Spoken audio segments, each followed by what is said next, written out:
खूप देणं आहे आपल्याला.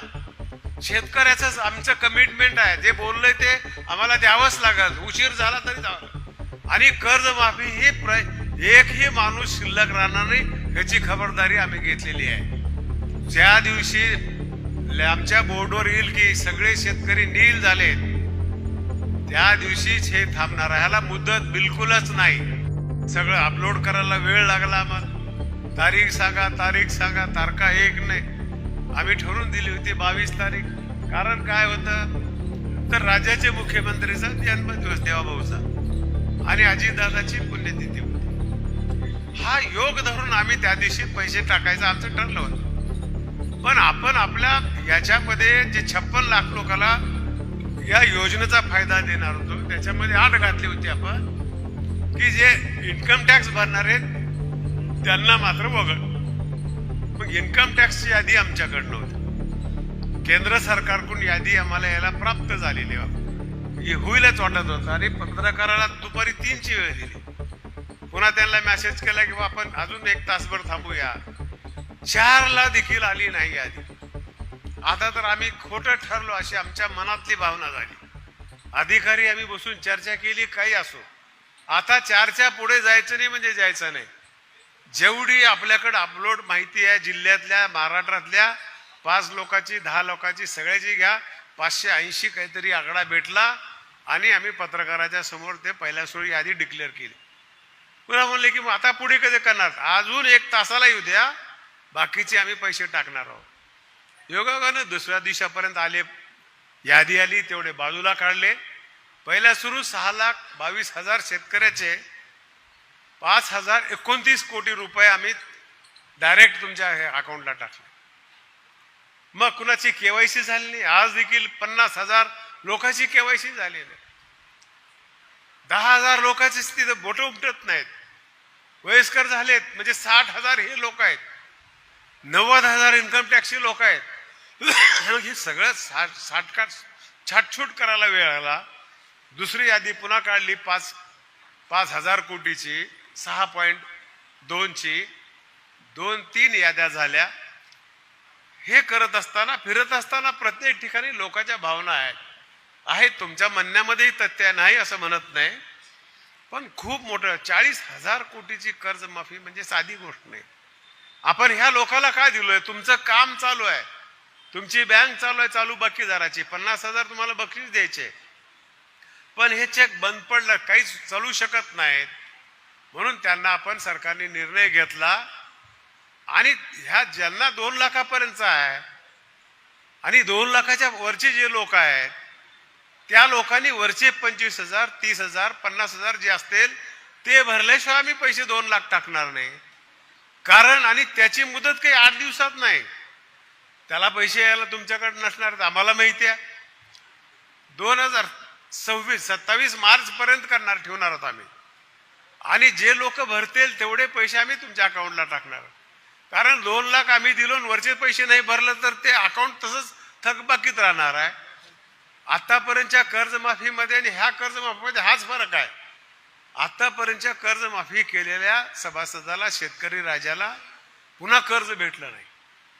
AP सिंगाची कर्ज माफी झालेली मला माहिती आहे, पुन्हा दिलं नाही.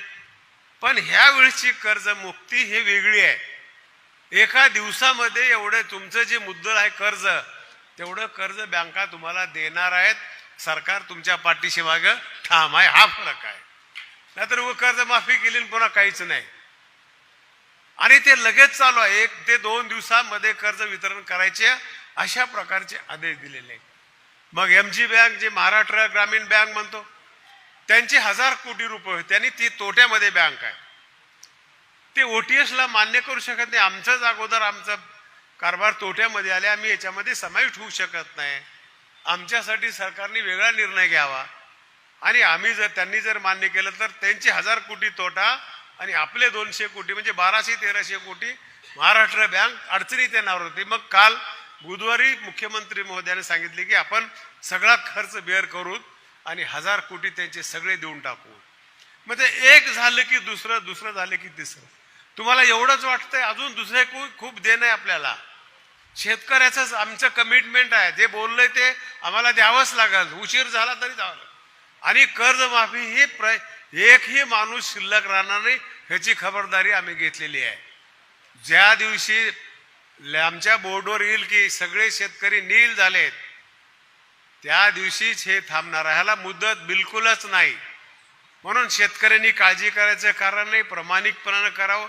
प्रामाणिकरण करून जे घ्यायचे ते करून घ्यावं. तसं तहसीलदारकडे आपण काही सूचना दिल्यात, जिल्हाधिकाऱ्याकडे त्या ठिकाणी माहिती दिल्या, आपले बावनकुळे साहेबाकडे एक बैठक लावल्या. त्याच्यामध्ये अजून काही अडचणीत काही ठिकाणी आता कोल्हापूरमध्ये वडिलाच्या नावावर जमीन आहे, त्याची संमती घेऊन पोराला कर्ज वाटप केलंय. मग ह्याच्या नावानं कर्ज केले की दुसऱ्याच्या नावानं बिल यायला लागलंय. म्हणजे त्याच्या दुरुस्त्या काही आम्हाला करावं लागणार. काही मंदिराच्या जमिनी आहेत त्या ठिकाणी भाड्याला दिलेल्या आहेत. ह्या सगळ्या गोष्टीचा समावेश करण्यासाठी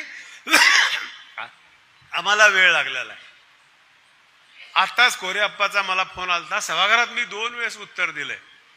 आमचं सरकार येण्याच्या अगोदर 8 दिवस, महायुतीचं सरकार येण्याच्या अगोदर मागल्या सरकारने जे शेतकरीच्या पंप सप्लाय जे आहेत, पाणी पुरवठा संस्था, लिफ्ट इरिगेशनच्या, त्याचं आतापर्यंत सरकार व्याज भरत होतं. मग ते त्यावेळेस 137 कोटी व्याज होतं. त्यावेळेस त्या कॅबिनेटने 137 कोटीला मंजुरी दिली. 2 दिवसाला लगेच आचारसंहिता लागली आणि ते काही पैसे देता आले नाहीत. मग ज्यावेळेस मधला काही वेळ गेला निवडणुकीचा आपला, तोपर्यंत आरबीआयनं मध्येच एक पत्र काढलं की आपण फक्त व्याजच भरत होतो. की आरबीआयनं सांगितलं की असं जर काही सरकारला करायचं असेल तर मुद्दल आणि व्याजाची भरपाई करावी लागेल. बँकेनं याच्यामध्ये कसल्याही प्रकारचा वाटा उचलायचा नाही किंवा व्याज सहन करायचं नाही आपण. त्याच्यामुळं तो प्रस्ताव तर मागवले पैसे तेवढ्या तर आम्हाला देता येत नाहीत. दुसरा प्रस्ताव करून आता कॅबिनेटला चालू आहे. कालच CM साहेबाचं माझं बोलणं झालं. मला म्हणले प्रस्ताव करा. आज 300-350 कोटीच्या पुढे ती रक्कम जाण्याची शक्यता आहे. ते देखील आपल्या शेतकऱ्याचेच पैसे आहेत. कारण ते शेतकरी लिफ्ट इरिगेशन करतात, स्वतःनं लोकांनी मिळून पाईपलाईन केलेली आहे. आपण तळं करतो, गव्हर्नमेंट जे करून देतंय तर तिथं खर्च करतोय. मग हे शेतकऱ्यांनी वैयक्तिक संस्था उभा केल्या आहेत म्हणून सरकार त्या ठिकाणी मदत करतंय, त्यांचा देखील आहे. आणि मग आता मधल्या काळामध्ये मच्छी व्यवसायाला देखील शेतीचा दर्जा दिलाय. खरं आहे ते, तिथं देखील मच्छी करणारे शेतकरीच आहेत. मग त्यांना देखील ज्याला राणे साहेब माझे मित्र आहेत, माझ्याजवळ म्हणले सहकार मंत्री महोदय आपल्या साक्षीनं तिथं आपण आमच्या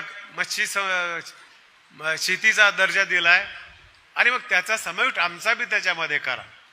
त्याच्यावर देखील आमचा विचार चालू आहे. ते बी 80-90-100 कोटीच्या जवळ रक्कम होणार आहे. अशा मोठ्या किमती आहेत.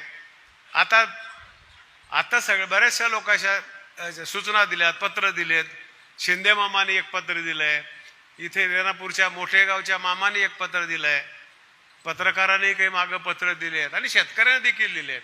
काही संघटना देखील बऱ्याच ठिकाणी मागणी करायला आहेत किंवा चालू बाकीदाराला 50 देऊ लागल्यात, त्याच्यापेक्षा आम्हाला देखील 2 लाख करा.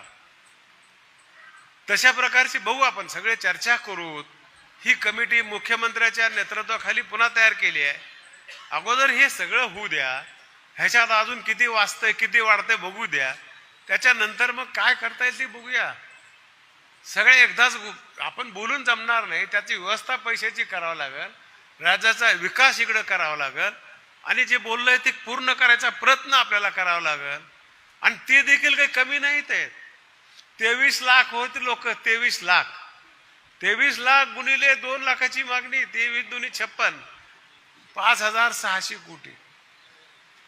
म्हणजे साधी गोष्टच नाही कोणती. 100 न द्यायचं म्हणून अर्धे होते. ह्या सगळ्या गोष्टीचा निश्चितपणे शासनाच्या निदर्शनास आणून जे काही करता येईल ते करायचा आपण प्रयत्न करू.